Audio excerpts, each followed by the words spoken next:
Hey, what's up, everybody? Welcome to another episode of Campfire Conversations. I almost forgot the name of my own podcast, so if that doesn't sum up how my week has been, nothing else will. It's brought to you by Trash Panda Decals. All you faithful listeners already know that. Best decal or tin tags on the market. That's me. So I love doing that intro. I always get to say how great I am. And tonight, get the comment section up over here. I'm joined by Joshua Evans. What's up, man? What up? Chilling, bro. How you doing? Oh man, you it's like I said backstage, I think you're the only person, one of the only people I know that's grinding as hard as me, like just into the middle of the night, constantly out there in the shop. Absolutely. That's the only way to get it done, right? Yeah, there's some nights where well there was, it's slowing down now a little bit, thank God, but there were some nights where it'd be like I don't know, 1:32 a.m. and I'd have a pile of identifiers in front of me and I'd package up, label and like mark done 10, 12, 15 orders. And in the time it took me to do those and mark them done, my screen would refresh and the list wouldn't really change. And I would think that Right. Shopify like wasn't catching up is because people were dropping orders while I was doing those.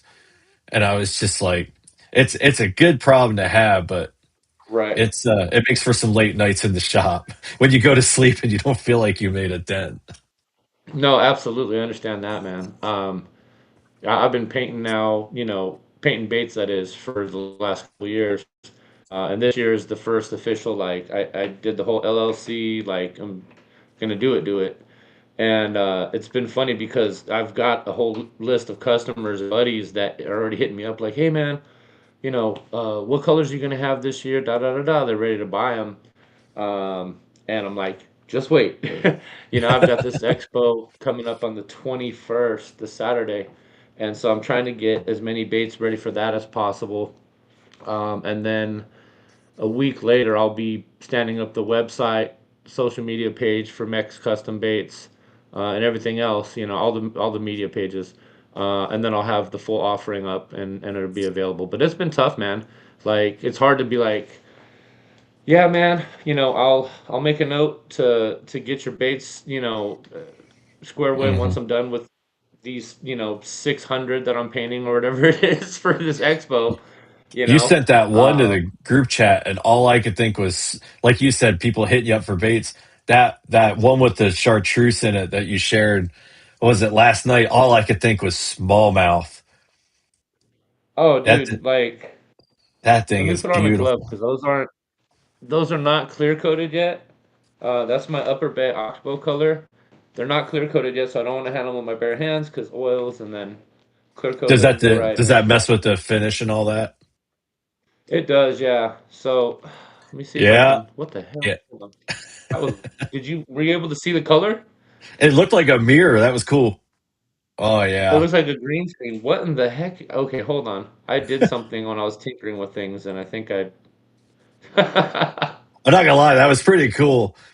If it looked It was exactly kind of like neat. that, if it looked exactly like that, it would destroy fish. Oh, that would be dope. They'd be like, "If you want to eat it, what is going on, bro?" I don't. I like the office overlooking what is that, Central Park? I don't. Yeah, I don't know what that is, bro. Like, I'm just trying to. I don't know what's going on.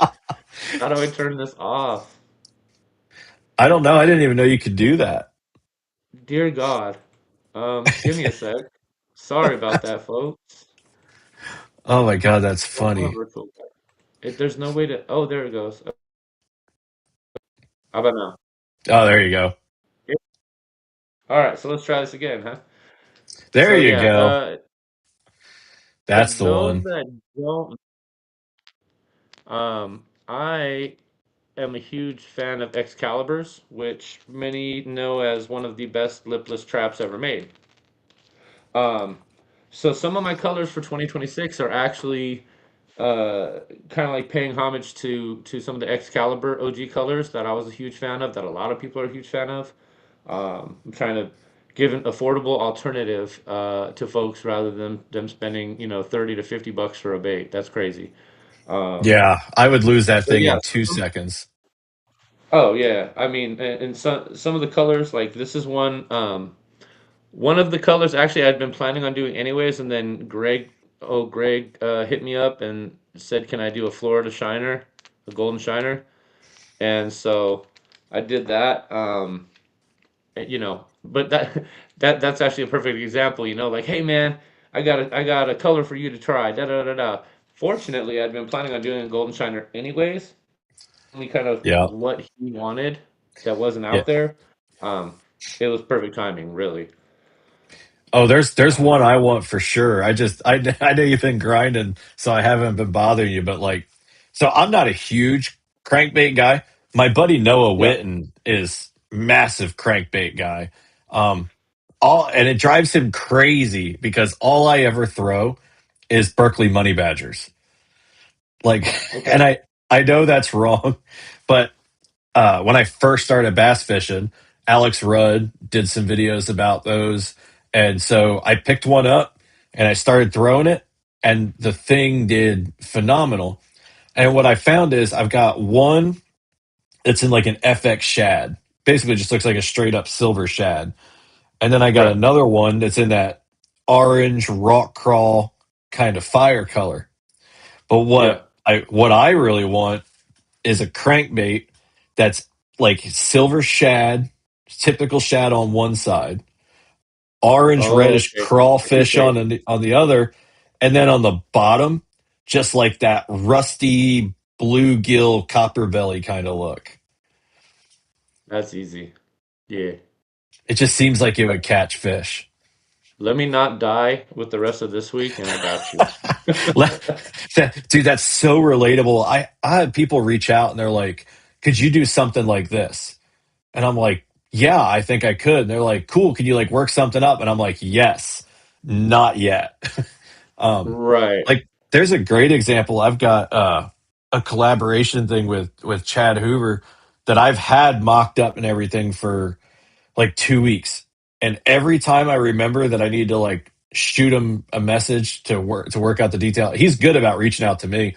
And every time I remember that I need to shoot him a message, it's something like this where like I'm right in the middle of something. And I'm like, damn, I have to do that. But I know it's like an actual conversation. I can't like I don't have Right. the time to properly like pay attention to the conversation. And so then I'm just So like make myself a note. right. So that's one of the biggest things that I found, especially like I've always had 10 irons in the fire, you know what I mean? Hmm. Um up until 2 years ago, I mean I was working 60, 70 hour weeks religiously and still competing and still having a bunch of little side businesses, doing things, logo product branding, logo design, you name it. Hmm. And I found running one of the biggest kayak trails in the Mid Atlantic with some of my buddies. Um, I found myself overcommitting and trying to just do too much, not for any other reason other than because people needed the help or people, Hmm. they needed something, right? Um, did a lot of still do a lot of design work for folks for absolutely nothing, just to help folks out because I know what it's like to be short or to just try to get a really cool idea off the ground. Hmm. But one thing I found, especially since starting with this painting business, is I have to really set limits on myself, and I'm still busy. I mean, for the full 24 hours a day, it seems like, but not overcommit. And I mean, I also have a horrible memory. I got brain damage, so I have my calendar on my phone is like the Bible. Like Oh my there's God, tell always me about it. like every hour of my day is like remember to call the VA, remember to set these appointments, call so and so, chat about this. You know what I mean? Very much to what you're saying. And it's like if I didn't do that, dude, I would just sit there in a puddle crying because it's just like holy shit, so I do the overwhelming. same thing You know? with my calendar. And it's like for Christmas, I got my fiance one of those digital calendars that syncs up with the phones and everything. So, like, Right. right in her house, if I go on my phone right now and add something, it'll pop up on that calendar. And then she's got it. Sometimes this makes me crazy. She has an alert on her phone. So, like, if I create something right now, it'll pop up on her screen, like, Steve did this.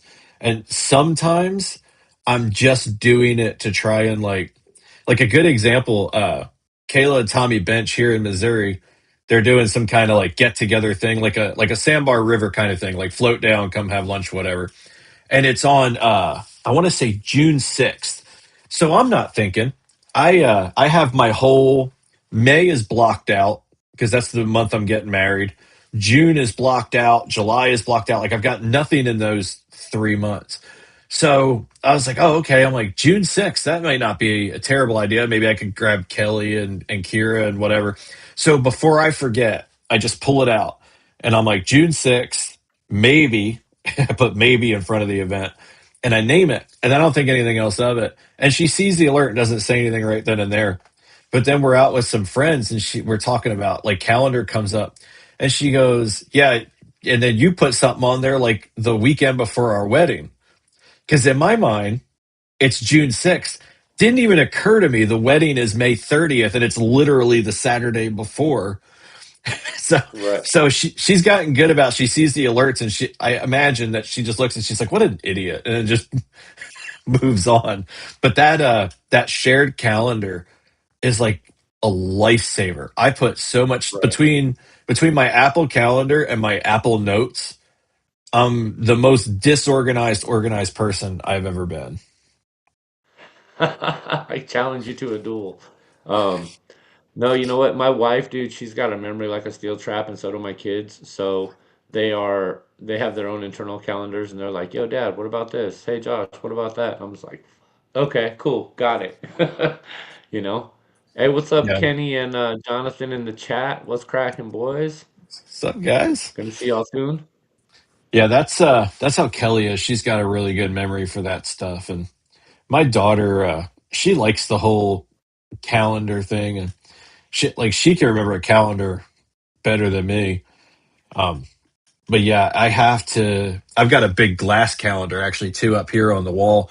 This is actually like my fishing tournament slash content creating calendar. Because what I'll do is like if I schedule videos out and I have to write them on the calendar because I couldn't Right. even tell you what I edited, what's in the can, whatever without looking at it. And I only have a separate calendar for that because I think Kelly would go insane if I was putting all this on our shared calendar. Yeah. So, I so usually what have got to go, go go ahead. ahead. I was gonna say what got you into making the baits? We've already seen two of them, but what got you wanting to Right. do that? I don't know, it's kind of interesting actually. So I've painted since I was probably 12 or 13, you know. I used to paint graffiti murals and on trains and in buddies' DJ shops, like all types of stuff. And I've done that for as far back as I can remember, really. Um, and then I've been working on a graphic communications degree to kind of pair with, my logo design and product branding company, or business, should I say.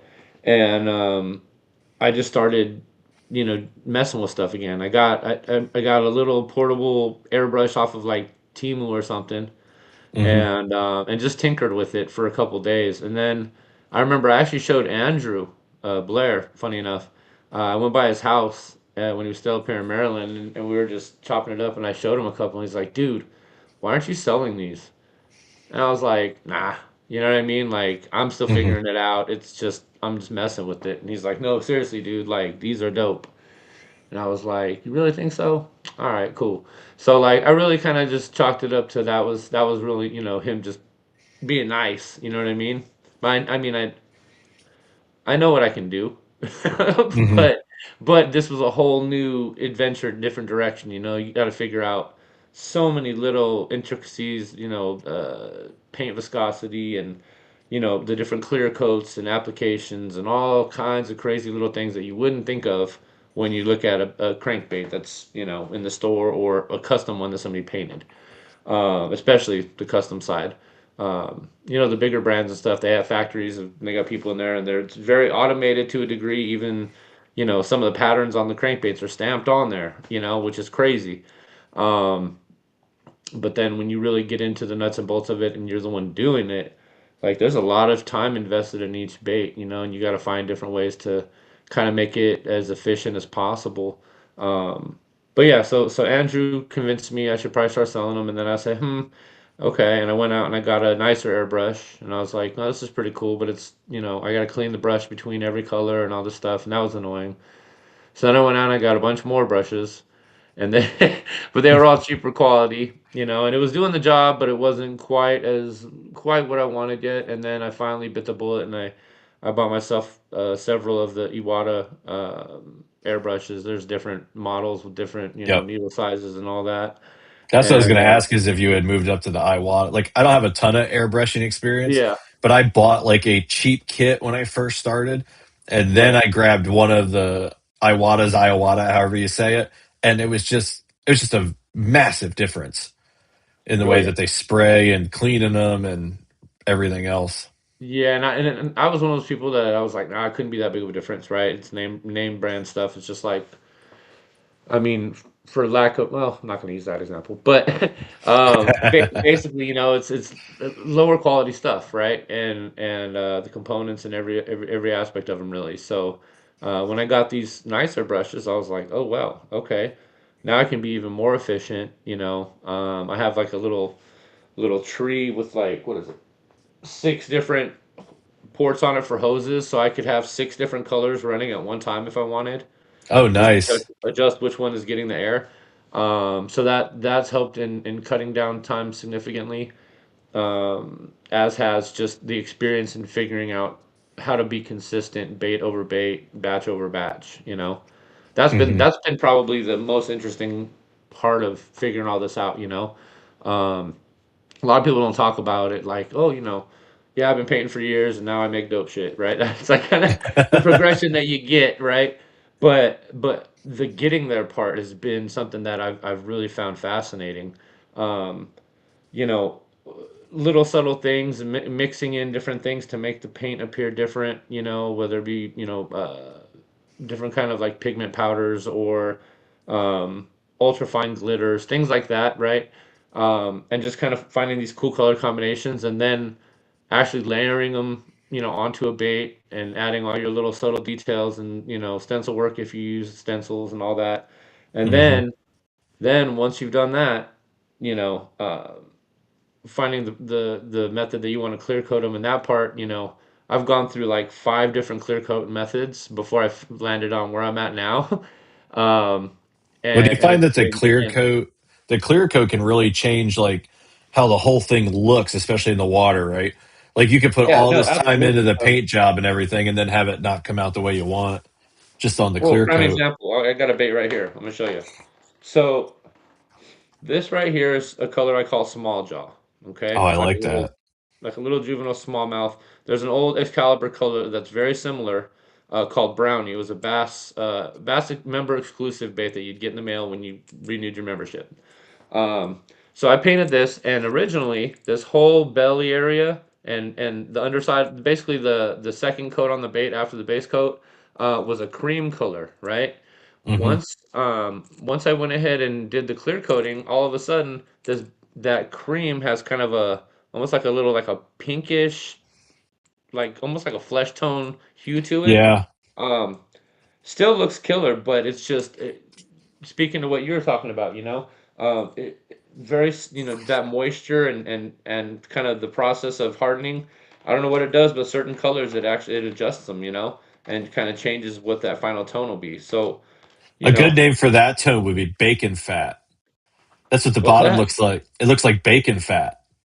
Oh That's what I. yeah, That's like what I raw would call it. bacon. Yeah. Yeah, man. I love bacon. But anyways, yeah, man. So once you figure out the like, I did UV clear coating, and I set up this great box with UV lights and stuff, and I'd brush it on, and then I'd pop it in there, and there'd be weird like pits in it and stuff from oils on my fingers, and I was like, okay, now I need to use gloves. I've lesson learned, right? So then I did Hmm. it again, and it still kept happening, and I'm like, holy shit, like what am I doing wrong here? Um, and so I switched completely. I went to another one where you dip it and you just hang it, and I didn't really like the final product. It didn't cure the way I wanted it to. And then I I forget what the third one was, but then the fourth one was a 2K clear coat. It's like an aerosol can, Yeah. um, and that works amazing. A couple coats of that, and then it's tough as nails once it's had time to cure and everything. But that stuff is so expensive. I mean, it's like for 3 cans, it's like $66, $67. Ooh. Right, and one can will do. If I do probably 3 coats on 30 baits, that's one can right there. So you figure $1 a bait is what that breaks down to. Yeah, that's a lot. That's insane, or just under $1, but still, um, that's when you're trying to actually be profitable or make some money off of this. Those kind of things factor in and they count. So I got a buddy of mine that also paints baits, and he posted on one of the lure making groups, and he was talking about using that same one I talked about before, where you dip it and you kind of hang it. It's called KBS Uh-huh. Diamond. Um, and there's some bait makers that do that. They dip it and it's perfect. Well, he had a method where you basically thin it down halfway with their same brand thinner, so a 50-50 mix, and you can actually spray it through one of the airbrushes. So like an airbrush with a larger, Oh yeah. needle size, like a 5 millimeter, 0.5 millimeter, or 0.7 millimeter, one of those bigger ones. So I'm like, huh. So I got that. I'm gonna be trying that later tonight just to see if I like it and how efficient I can be with it because that, for both of those components, I spent maybe $40, and I will get, I don't know, I would say honestly maybe 10 times as many baits coverage off that $40. And it's got to So, be better coming out of the airbrush for sure. well, I mean, it would be the same thing as in one of these cans. You know what I mean? Yeah. Just atomize or however you do it. I don't know what you can call it, but yeah. So this stuff is amazing, but again, it's mad expensive. So we are And trying a new path. you never want to get locked in. So like one of the things you mentioned is consistency, and people that work, especially in anglers, can be a finicky bunch. And so Oh yeah, people that work in this industry, probably more than a lot of people, I don't, people never talk about the consistency and like what goes into it and what it like does to your products. So like for example, let's say you decide to use those cans and it's like gives you right. like the best result and you love it and you start putting these baits out into the world. Once an angler gets something and they fall in love with it, they don't like change. They don't want to Oh, see change. 100%. Every time they order that crankbait, they want it to be the same thing because they caught that one fish and that one fish was the best fish ever, and so it's got to be the same. So now you're pigeonholed into this $90 for 3 can thing because if you Right, change it, maybe you don't get the same result, and then you don't get that. right. So I find consistency is like one of people just see the identifiers that tin tags get cranked out, and they're like, Steve's killing it, looks great. They don't Right. see like I had one. I can't remember whose it was. I had somebody not that long ago. I wish I could remember who it was. But so his identifier, the like shade of gray that he wanted, the first 7 times just did not come out quite right. If I would have sent it to him, he'd have looked at it and been like, man, that's perfect. But I can But see you it. know, but you know, Correct. So what yeah, people see is they see this great final product. They don't see the 8 or 9 failures that I toss into the collection pile of failures, or they don't see the 4 or 5 hours where you fought with the printer because the printer has decided that the ink blend is not exactly the same tonight as it's going to be any other night. And so a lot of work goes into creating that consistency. And it's just yeah, so important because just like you, when you start putting your baits out into the world, if somebody holds up somebody else's bait that's done almost the same way and yours, you're going to know in an instant which one's yours because you're going to know that the other person's quality is not going to match yours because so much absolutely. work went in on the back end. Like when I see tin tags out there, I know my work. I know it as soon as I see it. And when there's something that's not my work, I know it. And so when somebody comes out and they're like, "Oh, we're going to offer tin tags now," and I see it, I'm like, I wouldn't throw that in my discard pile, but okay. Right, right, and everybody had, and that's the thing, like, kind of like that beauty is in the eye of the beholder, right? Or, um, everybody's vision of what is good or what looks tight or what is whatever, right? Hmm. Acceptable to them or coveted by them is in their eyes. I mean, before I had Trash Panda identifiers, I had a tin tag, a Blue Fox, was it Blue Fox tag, Hmm. whatever it is. And I mean, it served a purpose. And when you compared it against, the old paper, writing on paper and praying it in the rain didn't destroy it, that was like, you know, the next progression. So at the time that was fresh, but then you came out and you're like fully customizable dopeness and all this doubles and everything. Like you took that and you said, okay, this is what it should be. Um, Correct. that's it's it might be intentional, it might be unintentional, but that's a good thing. I kind of want to do the same thing. Like there's painters out there that I look at their work and I'm like, yeah, that's dope, and they're consistent. Nick Folks, um, Hmm. with Folks Custom Cranks, that dude, I've known that kid for a while. Friends online just talking and stuff about randomness, baits and fishing and whatever. But I admire that kid so much because like I saw when he first started painting, and it was early on in my kayak career I saw it, and I was like, man, he's real good. My buddy Russ Johnson sent me some of his bases. Like, yo, look at this kid is painting, and I'm like, what? Okay, And now, Hmm. so many years later, dude is at the classic selling his baits. He's got classic, angler star on his baits, and like he's made colors for Bass Pro Shop and Bagley's. Like the kid's a G, man, and he's consistent as shit. That's the thing. If you look at all of his paint jobs, if it's a certain scheme, a certain color, whatever, every one of them is damn near identical. Yeah, Um, that and that's, consistency is worth its weight in gold, man. bro, I'm gonna tell you what it is, and I strive to do that for sure. I scrapped. I had did 40 lures since last night, and I had to scrap five, six, seven, eight of them because I did Hmm. one thing wrong, and I was like, nah, I don't like that. You know what I mean? So I have a Yeah, whole pile of like strip them down, start over type stuff. Um, I Steven scrapped it. started. Oh, go ahead. No, I was just seeing the comment you posted. Yep. More of a matte finish. Yeah. So I have experimented with that. My buddy Charlie Rustler, I did some baits for him, and he liked some of the ones I did. But there's a matte uh, what is it? Matte UVLS clear that you can use prior to your clear coating.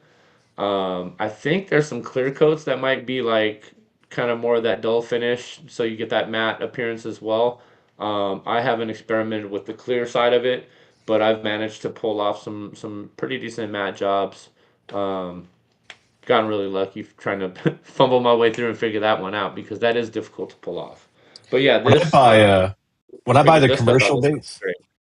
when I buy the What's that? commercial bait with the Berkeleys and stuff, like if I go in and buy one off a shelf, like not a custom Yeah, one, something weird in my hair, but like when I go buy the normal crankbaits like off the shelf, I tend to toss them up on the dashboard and leave them on the dashboard of the Jeep for a few days, and then I hit them with some sandpaper and before I even throw them in the tackle box. But like they're the shine that's on a lot of those commercial ones, uh, yeah. distracting is the wrong word, but I almost feel like it's the way they It's do the clear unnatural. coat. Yeah, it's like to catch the angler. And so like when it's under Yeah, the lights in the store, you look at it, you're like, ooh, that looks shiny and pretty. It's just like in the right, 90s, the girls had the belt buckles with the rhinestones and the belly rings. You're like, oh, look, that's right, shiny. It's the same idea. right. Exactly. So I tend to dull those out. But then when you have a custom one like yours, you can tell even when you look at it, they're shiny, but like there's a thought process that goes into how the clear goes with the color and how that whole Yeah. presentation is going to come together. It's not just slapped on there to attract the angler. Well, exactly. I'll tell you what, when it comes to the colors that I paint, every single color that I've painted ever is something that I would throw or I do throw actively. Um, I I sponsor and fish in a local trail, Chesapeake Reel Masters. My buddy Carl Yep. Wynn and Evan Morsel, they started that up. And been fishing it the last 2 years. And I start. That's right, literally right before the season, the first season, their inaugural season started, is when I started Max Custom Baits.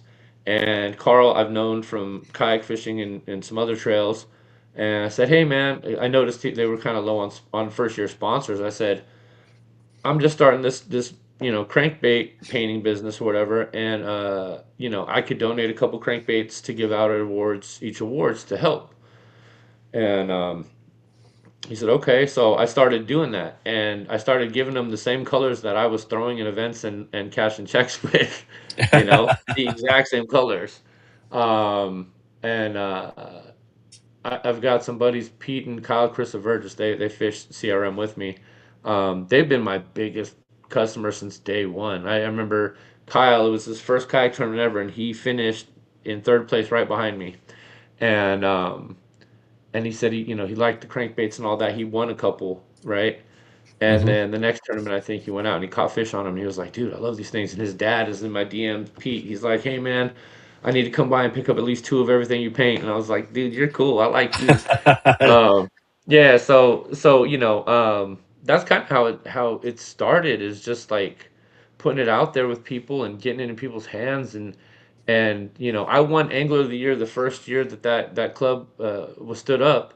And then Kyle, the kid I was just mentioning, he just won Angler of the Year this last year, and or the Battle of the Best Champion. Now he didn't get Angler of the Hmm. Year, but he did fantastic. And I was like, man, this is pretty cool. Like I know he caught fish on other stuff too, but I also know that my baits help contribute to his success. And somebody asked me, they're like, dude, aren't you afraid of like giving people the juice? And I'm like, no, that's what I want. That's the whole point of people spending their hard-earned money on any bait from anywhere, right? Yeah. Is do you want them to have results? It's not like, okay, I'm trying to think. There was a bait. There's been tons of baits that have come out, and it's been literally to catch the angler, right? And it's like, dude, Oh that's yeah. I get it, big corporate business, blah blah blah, but that's to put it, for lack of better words, that's a dick move. You know what I mean? I'm Um, thinking of everything Guggen Bates ever made. yeah, well, there's some people that swear by some of their baits. I personally have never thrown them. I'm not a fan of that, but I used to um, throw the hell out of that bandito bug, dude, and a lot of people it do. caught fish, but like one Yeah, fish. If there's and it's three baits in a pack, you're going to catch three fish. Jesus Christ. Nah, see, that's their ability is not as an issue. Um, where were we going with this, man? Like, I get all excited and get on these tangents, man. Oh, I get it. Yeah. So basically, running it back, um, the whole point of me, painting these baits, one is it helps me with, with my issues and my personal vices, and kind of gives me another release aside from fishing. But it also is pretty cool to see people catch fish on colors you painted, on baits you painted, or I mean that shit's dope, man. That never gets old. That's a great feeling, and if people can be out during Chesapeake Grill Master seasons, right? Carl and Justin Talbot, they get out together and they film the anglers, right? And Hmm. every single time Carl and Justin would come up on me, it was like good luck. I'd hook into a fish and catch it, and they'd come up and they'd start like, "Hey, do you mind if we like get the catch and all this on film?" And I'm like, "No, go ahead, bro. Like, go live. I don't care, you know." Yeah. And like literally, you can blow up my spot. Like here I am. And every single tournament they've done that, and they've come up and done that, I've caught a big, and I'm like, yeah, this is what I'm catching on, like and it's, I don't know, dude. People get so tight-lipped about stuff like that, but I think like if I can produce something that gives people joy and helps them catch more fish, then hell yeah, let's go. I said that to Andrew too. It's got to be real, so surreal as a bait maker to like, you have this idea, you bring it to life, and then you could go catch something on it all day and that's going to feel good. But there's just Right. something different about another guy, because anglers are like the most loyal customers on the planet. So, like, Oh that yeah. guy is going to go catch one on your lure, your crank, and it's so cool. But what's even cooler is he's like, all right, I want this again. I want this again. Can you make this? Like, you get to become a Right. part. So, like, in some very small way, I get to be a part of like hundreds of catches a day because I look at leaderboards all across the country and I see my tin tags, but I didn't help them catch the fish. I say sometimes that I do because it's good for advertising, but I did not help them catch that fish. You guys Right. are putting something in their hand that's literally going on the end of the line.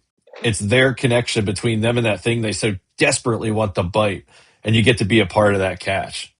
Yeah, I think it's really dope. And I will say to the first thing you said your tins don't help them catch fish. I beg to differ. And I say that because, the one I bought from you, right? Yeah, It contained a picture of my son holding up this fish, I sitting at remember. the sun setting behind him. And like him and my kids are my biggest motivation, right? And so like if I'm having a tough time on the water or I start spinning out because it happens if you're not catching fish, right? Oh You yeah, start like really drilling yourself and get all in your head. And I don't do that anymore. I look at my my trash panda identifier, do not see my son, and I'm like, yo, happy place, right? It's like the Happy and Gilmore that's happy place, right? badass. No, and that's what it is. Like some people, of course, I got my sponsors and stuff on there, right? I need a new one still because I don't have a couple sponsors anymore. We'll get you a new Um, one. yeah, I'm not tripping. Um, but anyways, back to what I was saying. Like everybody, they send you their a piece of them when they have you make that identifier for them. You might not realize that, right? Some of them, like I said, it's just like, oh, sponsor, sponsor, sponsor, me doing a pose. You know what I mean? Yeah, Cool. I personally don't look at myself. I don't want to look at myself all day, right? But that being said, a lot of them they put something very personal on there. Their kids, their dad. Andrew had that really cool one with his dad. that one's Um, so cool. yeah, you see what I'm saying? Like what what you do helps keep people level-headed and grounded when they're on the water, and you don't even realize it. And that's fucking cool, man. Like That's awesome. I'm no gonna other have way to to say make it. one. I'm gonna have to make one with Kira and Kelly on it because right Yeah, now the one I've got two. I've got one that's got like all the sponsors on it that I say I'm gonna use for tournaments, but like the one I'm gonna use this Saturday, this coming event, is the one that I've got on there for like my everyday fishing trips, and it's literally my brand, and it's like it's self-serving in a way, but like I looked down at it, like I was so burnt out. Like, let's say it was like 2 weeks ago. I had orders coming out yeah, of my ears, and I love what I do, but I was just tired. And I was in the middle of a long run, and a guy who runs trails as a TD all over the country just shot me this random message, and he's like, "Hey, man, I see fish from all over this country. You're taking over. You're everywhere." He's like, "There's nobody else that's got as many of these things out there as you. Good job. Keep going." And so there's this weird confidence that comes. The brand has gone from something that like I created and gave a name to and threw out there not knowing how it would go, to something that people are like proud to have on their jersey, proud to have. Like I get asked for stickers all day every day. So like when I get into that spot on Saturday where I'm like not catching fish, and I'm like whatever, I'm just gonna look down at that identifier and be like, man, I'm the freaking trash panda. I'm gonna go find me a fish. yeah. Like, dude, like I'm telling you, man. Like, I do so many different things to keep myself from spinning out. And since I got that identifier last season, that's been an added thing to my little routine, if you will. You know? That's awesome, man. I appreciate that. Have Yeah. you thought about doing the micro cranks, like the tiny little guys? So yeah, when I first started, there's a certain area of a certain local river that I fish, and giant bass like eating micro cranks. Hmm. And so I found replicas of this one particular brand that a buddy of mine. I'm not saying any particular info because this shit is like real shit. You know what I mean? but Yeah, it's probably the same but buddy that shows me his that has me thinking about it. right, yeah, no, I promise you, it's not. Okay. But anyway, so this buddy, he hits me up. He shows me this one, and I was like, "Yeah, I can reproduce that for sure." So I did, and dude, it is so like even with like a small needle, very fine work, it is so hard to get like any kind of detail other than maybe like contrasting colors. You know what I mean? Hmm. Or a solid color, and I want there to have some kind of like reason that people are getting the bait from me, right? I can just hand them a red crankbait and be like, here you go. They'll eat this because they will. But again, there's certain little subtleties, little contrasting colors or tones and things like that that are hard to pull off like a micro crank. Now I do. Let me see. I know I got one here that's already painted. So I do. I don't know if you're familiar with like the man's baby one minuses, No. right? They are. Let me hold on. Okay. So difference, right? There's not. This is a 1.5 little regular square bill, right? And Uh-huh. then this is a one minus, Oh, okay. and they're not super different in size. Maybe half inch, if that, right? But the one minus is not quite a wake bait. It's kind of subsurface, right? It's supposed to be like that 1 foot range. Yep. Hence the one minus. But anyways, um, where was I going with that? Yeah, the Hard one to minus. get the detail and everything in there. Yeah, that's about as small as I'll go is that one minus. Anything smaller and it gets really difficult to start to pull off anything that is like, you know, I don't want to say legible, but you know what I'm saying? Like you can Hmm. really see fine details. Like I prefer that people be able to really see and appreciate the details. Um, and that those details hopefully replicate either a bait fish or are just, popular in the fact that they do catch fish. Yeah, I can see the small ones being really like you only have so much space to work with, and I don't know a ton about color. You know what? That I was trying to remember when you finished that. I had a question and I couldn't remember what it was, and that reminds me. What hooks are you using on those things? So it's a combination actually. I have VMC round bends that I use for my number 6 and number 8 size hooks. They're Hmm. like a short shank. I like them a lot. I've always had really good luck with them. But hook prices have also gone up, it seems. At least all the different sources that I've found, which is a bajillion of them. So I have been experimenting with some off-brand ones. Um, and dude, they are super sharp. God, it's hard to see, but they're super sharp, just badass little hooks. Yeah, they look I've been using sharp. those. Yeah, they. I mean, like you saw it sticking to my sweater, like I barely touched it. Like, you're just like, got this. Um, but yeah, so I'm experimenting with those. I grabbed them actually last season, and I used them on all my baits last season, and I have had zero complaints. They're super durable. They stay sharp. So not putting that name out there only because I don't need other people that make baits trying to slide. You understand? Listen, I wouldn't put it out there either. It would take a it would take a special See, kind of person to get like any of my suppliers out of me. no, I mean, dude, I help anybody out that actually messages and asks. Because, dude, I mean, I'm still learning about all of it, right? So, I mean, like, you ask anybody if they hit me up, they're like, yo, do you know who's got these baits, or do you know who's got these sunglasses, or do you know who, can hook me up with, this particular kayak, whatever it might be, dude. I know somebody. Um, and I like helping people out, like I said. So, you know. Speaking of the guy whose microbaits I thought we were talking about, he Chase there has always Oh, tells about a certain kind, and I they're interesting uh, looking for sure. they're the little griffins, right? Are I they don't know what griffins or they the actually smaller ones? are. I don't know. They're It, tiny it, little things though. I really feel like it's the griffins. They're not much smaller than the baby one minuses. Oh, okay. They They're just look. They must look a lot smaller when you yeah. first look at them. But you know me, I always want Yeah. to support the buddies. But whenever he sends them, it just seems like smallmouth slaughter is what I think Oh when I yeah. see those little tiny crankbaits. Oh, Oh yep. yeah, He said man. I'm gonna it's tell you what, like the BS Griffin, whatever, or BS BFS Griffin, whatever griffin. that I knew means. it. Yeah, I remember the picture you sent us in the group chat, and that's a yeah, it's a griffin. Are Those are good. you gonna do jerk baits?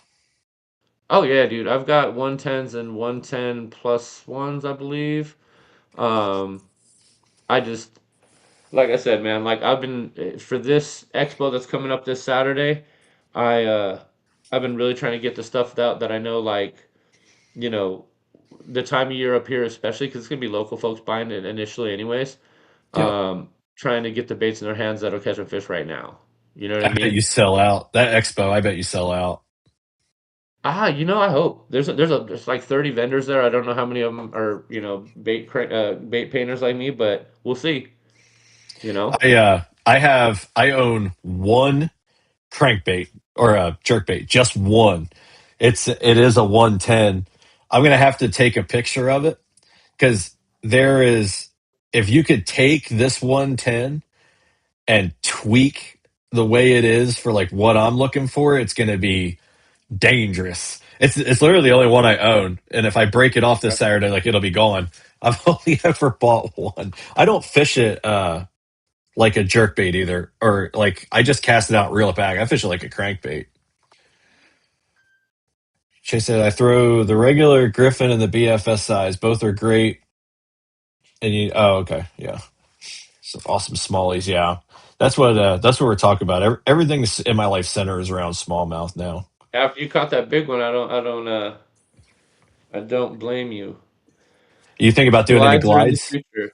Yeah, so I've got a bunch of cheapy ones right now. I'm not really a fan of the blanks, so I'm not painting them and selling them. Um, there is a chance that for right now I'll pick up blanks from like Fish Everything, or maybe like Gracely Baits. I really like their finesse glides and their glides, but both of those companies. Vic Depp, he lives not too far from here. I've known him since he was in high school. Um, and he came into Bass Pro Shop when I was in there doing a promo for Livingston Lures. Hmm. Um, and I've known the kid ever since. And now he owns Fish Everything, and so I'm looking at getting blanks from him and Kyle Gracely, and painting them, and then obviously selling them for the painted price.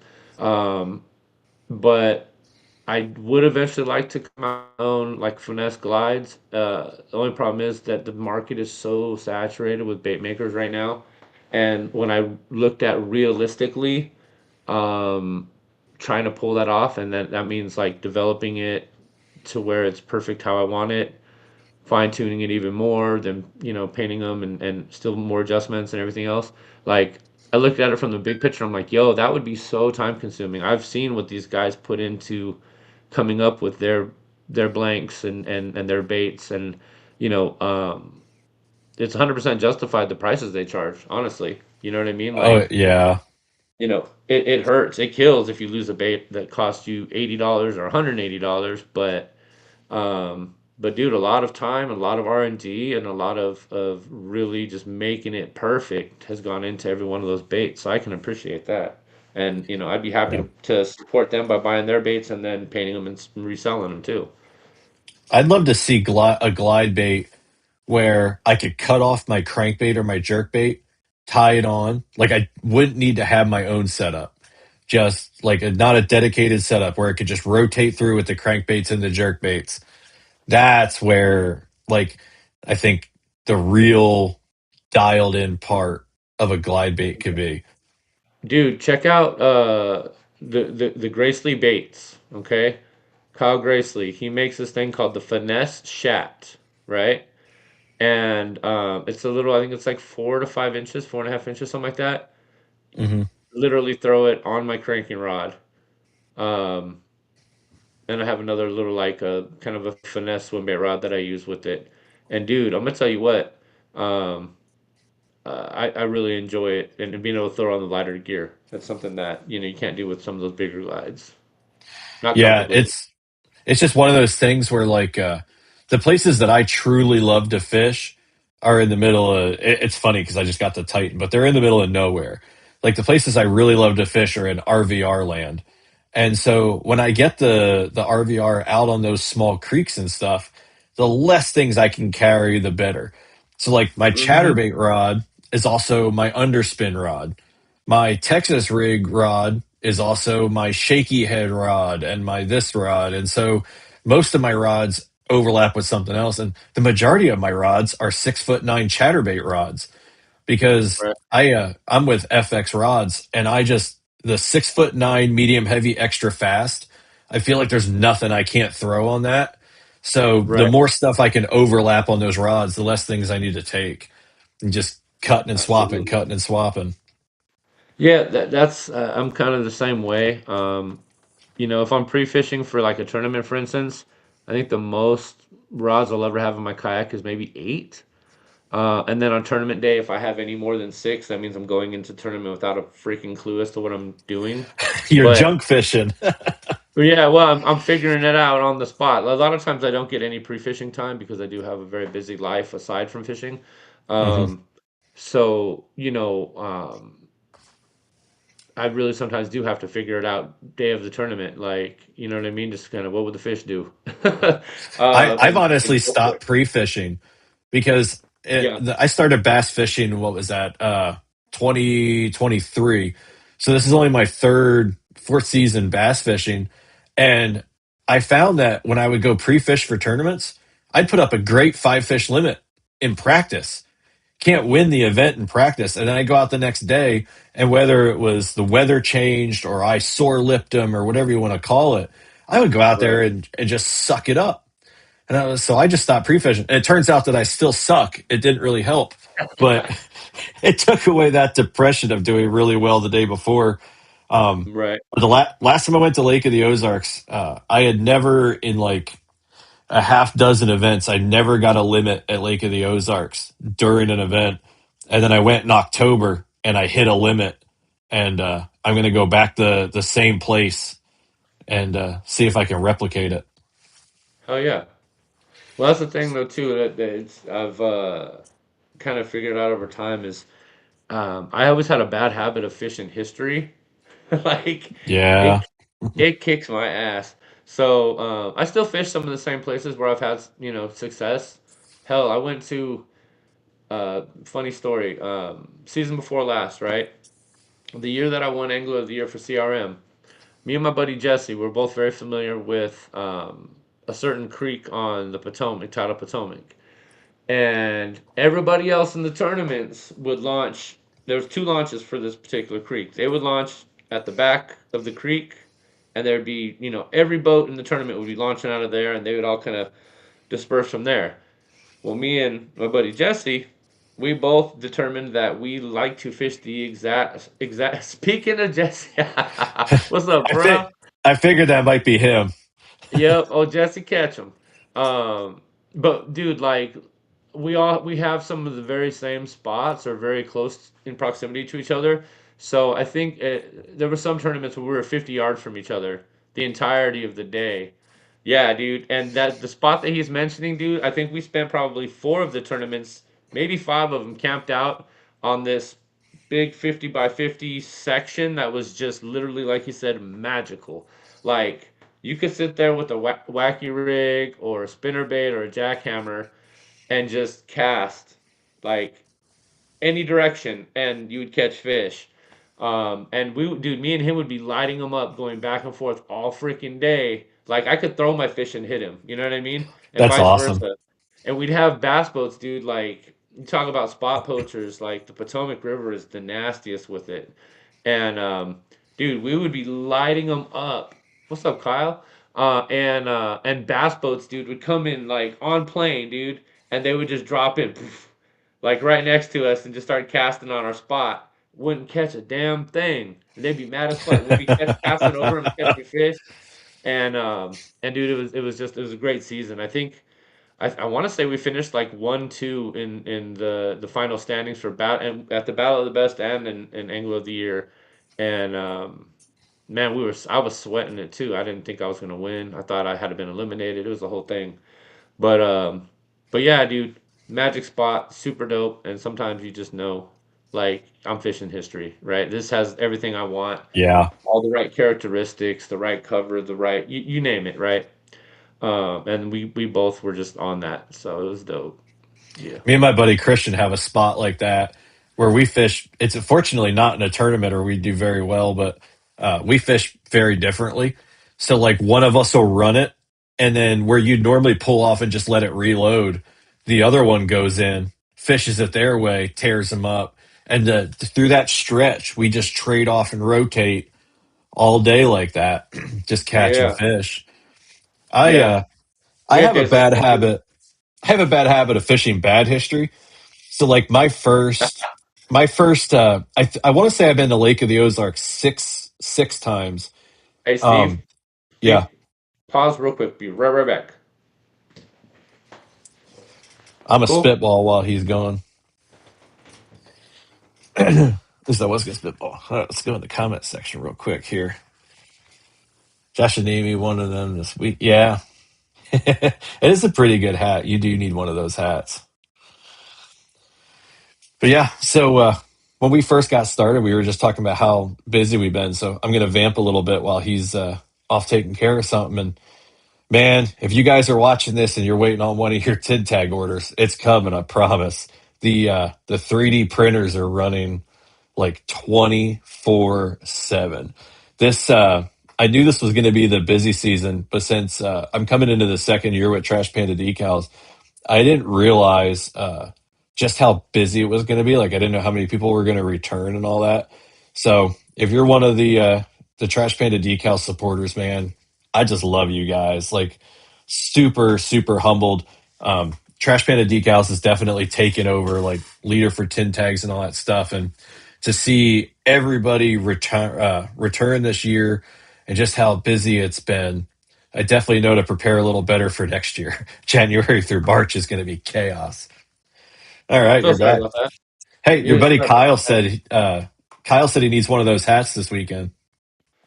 You know, I um yeah. So Kyle like I said, he won the Battle of the Best for CRM this past season.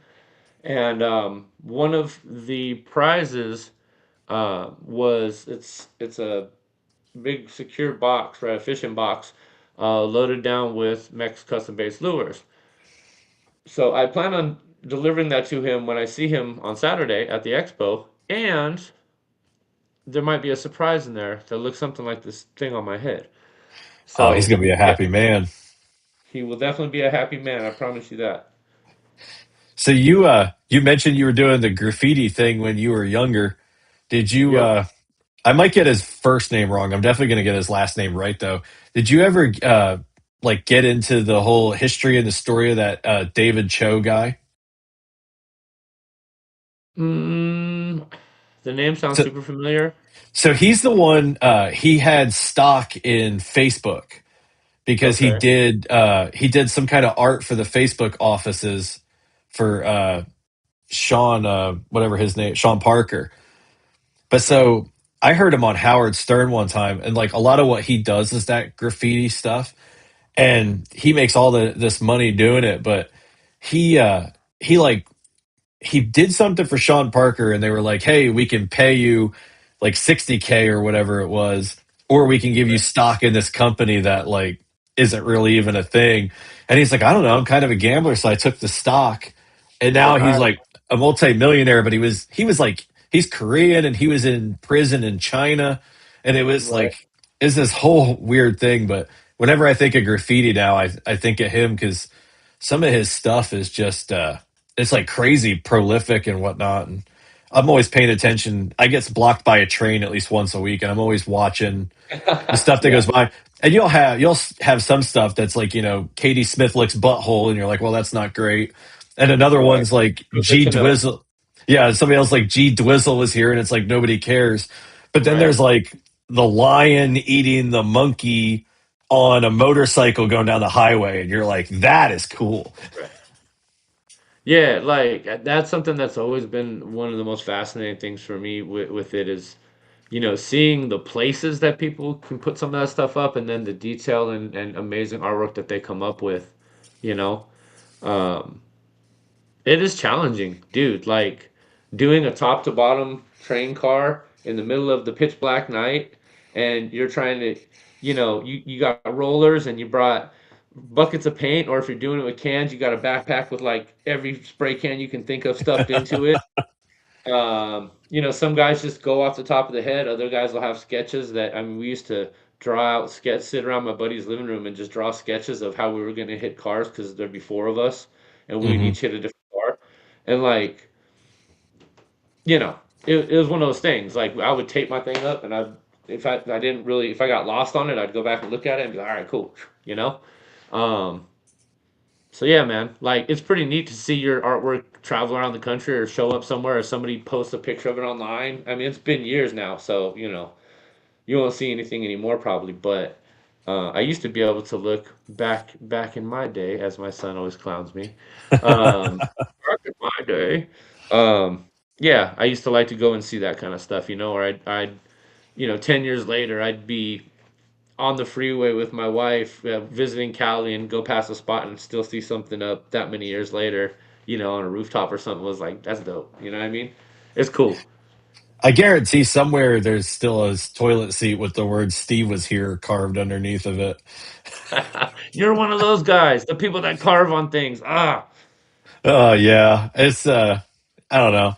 It's one of those impulse things. I'm definitely not an artist, but I never really thought about the I'm, fact that they do that painting. Like, it seems so obvious. Like when you picture a car, you picture somebody, graffitiing it at night, but you never really think about the fact that they're out there in the pitch dark. You can't really light it up because then you get caught. Never really thought about you it. still Makes it get even caught more sometimes. impressive. Dude, like it would used to be so sketchy, man. Sometimes we'd have a buddy that'd be able to look out. Other times, no. And then any rock you'd hear move that was away from us, you'd be like, "What was that?" Everybody'd stop. You know. Or if you'd hear a helicopter coming, everybody would break because you knew if they were coming for you, they'd have to pick one of you. Yeah, So can't chase uh, everybody. yeah, you can't chase everybody. That's not how it works. At least back in the day. Now they can see IR signatures all around them, and they're like, boom, gotcha, gotcha, gotcha, boom.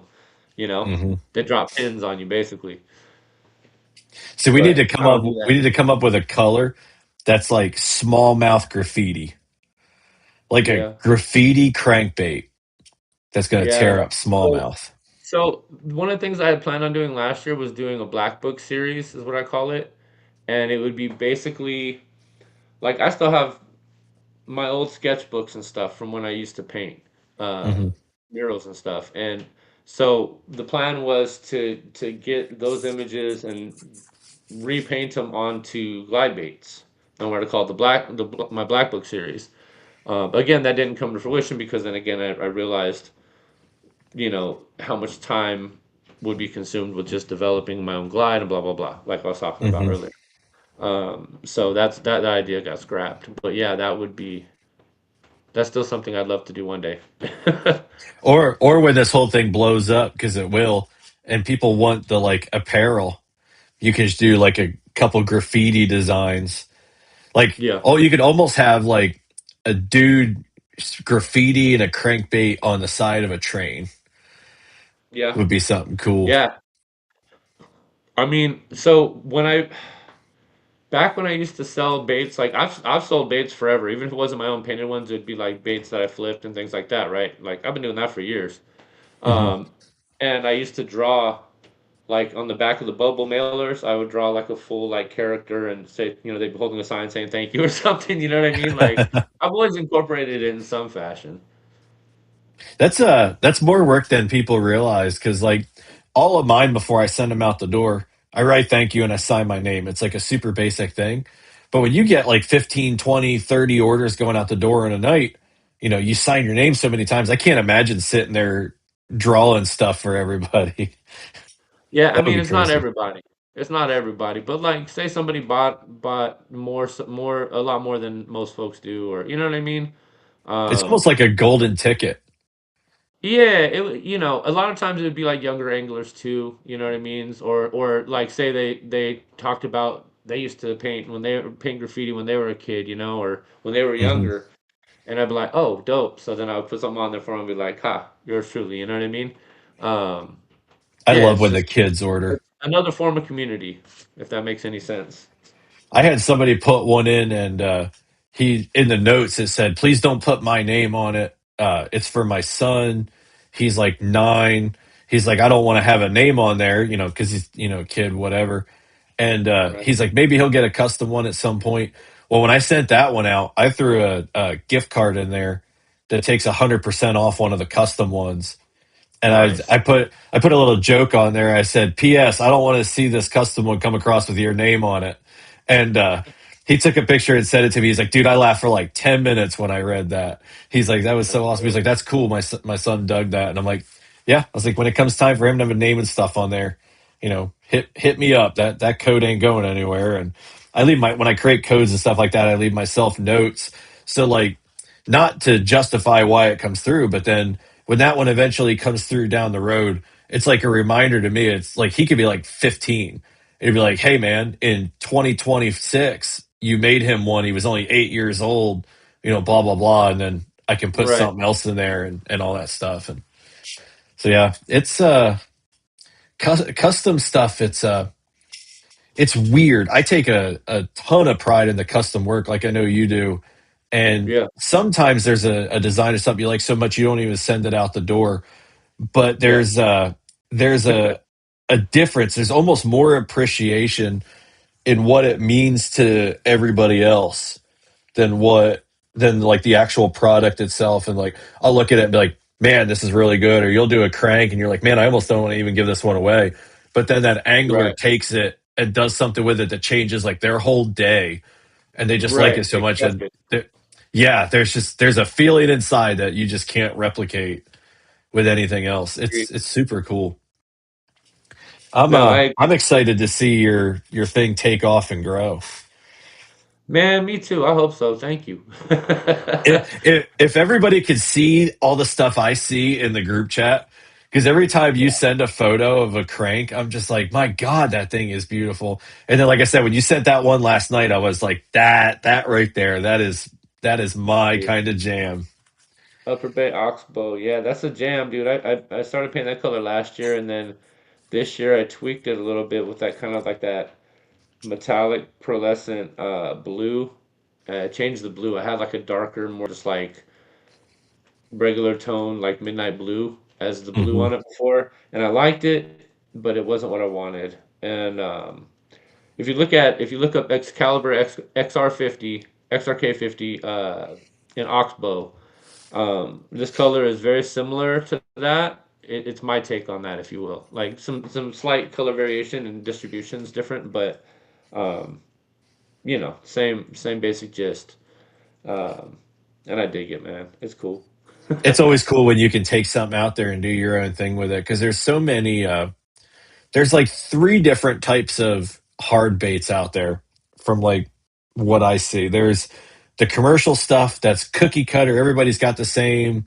Most of it catches Right. the angler. There's a few people that make really good custom stuff with the attention to detail, like the kind of stuff that you're doing. And then Yeah. there is a disastrous amount in the middle that are just putting out what I would call mediocre paint jobs with mediocre thought process with the word custom on it. It's kind of like the Yeah. plastics company where they're like, how many times do you see somebody making a plastic and selling it that's a direct rip off of something else, and you're just sitting back like, bro, that's trademarked. Like what are you doing? Like best case, you have very little success and you just fly under the radar. Worst Right. case, you do really well and take off, and then all of a sudden, Straight King is like, "Yeah, so you can't do that. Give Yeah, us all there's the not money." too, I mean, unfortunately, there's not too many things out there that are like super off limits. I think like the one of the best examples of something that stays off limits is like the chatterbait, right? Yeah, They have like X number of patents around it, and the head, the way it knocks the head, all everything, head shape, yeah. like you name it. I don't even know what all of them are. Um, but Too then there's other ones convoluted to like sort out. yeah, but then there's other ones. It's like the crankbaits and all the different different style baits and stuff like that. Like once they've been molded and produced in China, like yo, it's wide open. One of the things that's crazy, like some of the blanks I use are name brand from that particular company. Others are what they call KO's knockoffs. Um, and one, I would never sell a bait I wouldn't throw myself or I don't throw myself. But two, like a lot of these people that are like, oh no, don't buy that knockoff. Like if you find the right companies that provide good quality blanks, they're literally the same companies that sell the baits to these same big name Oh companies. yeah, You oh know, yeah. And that's not always the case, but in a lot of instances it is. Again, if you find the right manufacturers, it doesn't take too much digging to figure out. No, I Um, mean you get iCast, you've got Yak Attack saying check out our new motor, and 2 seconds later you're on Alibaba, and you're like, hey, there it is. And I think it's missing is the Yak Attack yeah, sticker. yeah, yeah. Slap a sticker on it and a couple other little tiny things, and boom. Yeah. Same thing Yep. with like the Naqua battery. The Naqua battery is a top notch, great battery, and just happens to be the same example. Yak Attack's like, hey, check out our battery. It's like, oh, okay, it's an Aqua. We Yeah, get it. I was a little surprised and a little put off by that. I saw that because they used to be partners with them. Well, and they Um, dropped him like days, like literally dropped yeah. him, and then like 2 days later, they're like, look at our new battery. It's so innovative. It's So like, yeah, you yeah, literally ripped off Naqua. yeah. I wasn't a fan of that at all when I saw that. There's a couple things I've seen recently that I'm just kind of I'm not going to speak on too much, but No, I will say, I love having my own platform because I say whatever I want. oh no, and dude, like I'll tell you what, like I always tell you like it is, um, but at the same time, I have friends that work at these places. You know what I mean? Oh And yeah, they yeah. like at the end of the day, they're feeding their families, they're taking care of themselves. You know what I mean? So, it does suck seeing, like, for instance, we'll say Yak Attack, right? Yak Attack went from being like 100% made in the USA, da da da da, right? To now, slowly but surely, they're introducing new products in their lines that are not made in the USA, you know? Hmm. And you got to look at the economy. You got to look at all the factors that go into it. Like none of this stuff is cheap, and I mean, just supplies for painting crankbaits, dude. Like from blanks to hooks to split rings to you name it, everything's Hmm. gone up in price in the Oh last 2 years, yeah. Like significantly. I'm lucky that everything that I use is sourced in the U.S. But I'm in like Right, one of those industries where like I can do that and it's reasonable and everything. Like I look at like just for example, like the bags that people put baits in, they're at the mercy of like overseas and whatnot. Like there's a lot of stuff in the businesses you can't survive these days if you're not using stuff for overseas. And I don't even have a problem with that. My biggest problem with the overseas stuff versus the American market is the American companies, and there's a lot of them in fishing doing it, where they'll be like made in the USA, but really it's like assembled in the USA. And right, some do differentiate assembled in the USA, but there's a lot of them now that just says built in the USA or a USA company. It really drives the customer to believe that it's all happening here when really it's all right. coming in boxes and they're just assembling it and then saying made in the USA. They rely on people's belief in honesty and then semantics. Like that's how they get away with it and they Yeah. justify it. But like, okay, so Semantics is the unspoken hero of fishing. in life, Jesus. Um, Yeah. so okay, it's funny you talk about packaging, right? Like I went through a couple different places and I finally found a place that so these little boxes, right, with these Oh yeah. decals on them. These boxes do not come with the decals because they are meant for they're pillow boxes for mints, I think for like weddings or something. But Oh, okay, yeah. but if you get it with the little hanger on it, oh man, like everybody that has these pegboards in the garage now they can put Mecha Custom Base boop on their thing, right? But Look how like clean that looks. dude, I think it looks pretty okay. You know what I'm Yeah, saying? that looks legit. I don't have all of the stickering for the backs with the name and all that for the different colors yet because I'm so behind. But Hmm. this season I will have that stuff. Anyways, um, but yeah, like dude, like you know who puts these decals on these? Me. I bet it's you. Like I sit there until my leg cramps from having one leg folded in half while I'm sitting halfway on the couch. And then my daughter's like, "Dad, are you okay?" And I'm like, "I can't stand." And she's like, "Okay, I'll keep doing it." You know what I mean? Like I have my daughter weed that's how vinyl we get it done. sometimes. What's that? Like I have my daughter weed vinyl sometimes. Like on a big order Oh, and I'm that's just bent over the for punishment, hours and I'm just weeding and like she'll come out and be like, how's it going? I'm like, oh, perfect timing. Like here and she likes arts and crafts. It's like just this is what it's supposed to look like. Just weed it out. Cause man, I hate right? weeding vinyl. I'm not a fan of it either, dude. I have like a Cricut cutter and all that jazz, right, for making all my own stuff, just like little Hmm. simple stuff. And I hate it, dude. And I also suck with it. I'll tell you what, for knowing graphic design the way I do, the fact that messing with a Cricut is so just like, ah, uh, I got a friend, Scylla Johnson. She prints out like once a year. She'll be like, "Hey, do you need any vinyl done?" I'm like, "Yes, please." And she'll be like, "Send me the image files." And I'm like, "Bet." You need anything done? She's like, "Yeah, I need this." I'm like, "All right, cool." So like we trade off. And then next time I see her at a fish tournament, she'll just hand me an envelope with a bunch of decals in it because I just I've been hate that. I'm I'm eyeing a Roland printer cutter combo. Big I Mama. think that's yeah, I think that's the next big change coming.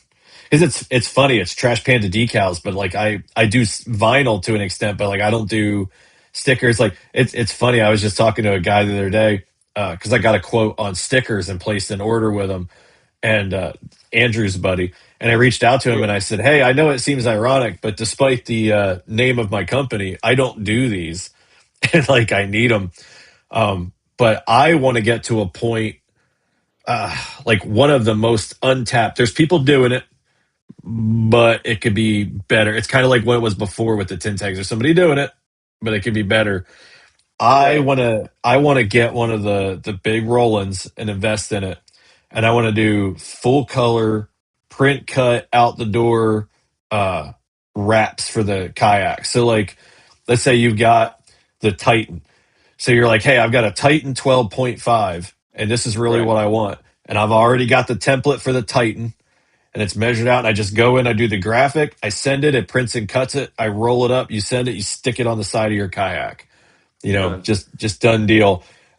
And it Yeah. also opens me up to a lot of local stuff like vehicles. I Right. don't ever want to get to the point where I'm doing the application. Like I don't want people like coming to the shop like here's my van, wrap it. Screw that. But if you want a big Right. decal for the wall of your coffee bar that's this size by this size, so man, them those big vinyl printer cutters, they are not cheap. But like No. the stepping stones to get you to that point ends up costing you more. And if you're serious about it, that's where you're going to end up. And so I think it's reached a point where it's got Trash Panda Decals has definite potential to be the main thing and not like the side piece. So Right. I think that Roland might be the next move. Do it. Do it. Yeah, well, that's how I ended up with a Titan. Our group chat is not good for if there's anything you're ever on the fence about, you're like, I want to do this, but it's a lot of money. Don't send it to the TFC group chat because Yeah, that's no. how like all you gotta do is tell Andrew, like, man, that Titan does look kind of good. And then all of a sudden there's photoshopped images of me fishing out of a Titan. It's like it's really hard to get back into PWR when I was just in a Titan 5 seconds ago with that 40-inch largemouth. Right. Oh man, Yeah, where that's part of why I don't go in the chat as much as you because I don't want to spend money. I'm a chat creeper. Like I'm usually way more active, but I've just been burning it so much that like I go in there, I catch up with like 20% of it, drop a laugh emoji or something smart ass comment, and then I'm back out, and I'm just like Right. I can't keep up with it. It's crazy, but it's super Uh, collaborative. I love it. yeah, dude, everybody supports everybody. I dig it for sure. I'm not as active in it as you guys are just because, like I said, I'm spinning in circles all damn day. Um, but yeah. Well, and speaking of spinning in circles all day, we've been going for an hour 18, and Oh wow. I know you're gonna run paint, and I'm gonna run tin tags. So Yeah, I on gotta this go spend a little wifey kiddo time and then paint all night. for the sake of both of us, I think we'll wrap it up at 118. I think we'll hey, everybody who's still watching, I appreciate you guys tuning in, being in the comment section, being a new podcast. It's definitely super humbling to see the support there. It's building brands, building podcasts. Josh is going to build his brand up now. It's really cool to see all the we get in the group chat. There's collaboration and stuff, and that's super supportive and cool. But it's really awesome when you see stuff come to fruition, like the podcast and the downloads and the support. And we know it takes time out of your day to come spend it with us, and we appreciate you guys doing that. And him and I are going to step off the stage, and we're going to catch you guys on the next one. Appreciate y'all. Tight line, sharp minds.